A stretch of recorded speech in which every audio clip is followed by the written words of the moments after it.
તો જય માતાજી જય દ્વારકાધીશ મિત્રો, આજે આપણે જવાનું છે હનુમાન બાપાએ. આપણે આવી ગયા હતા હનુમાન બાપાના મંદિરે રામભાઈ. આપણે અંદર જવાનું છે દર્શન કરવા. આ છે હનુમાન બાપાનું મંદિર. તો આપણે ચડી ગયા હતા મંદિરમાં અંદર દર્શન કરવા.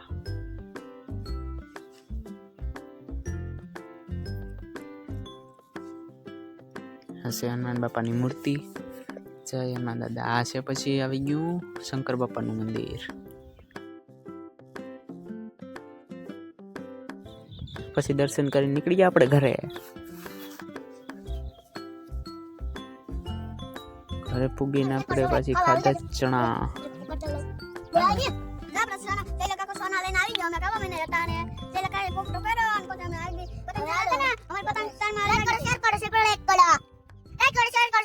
बैगन મિત્રો લાઈક કરી દેજો, શેર કરી દેજો અને સબસ્ક્રાઇબ કરી દેજો.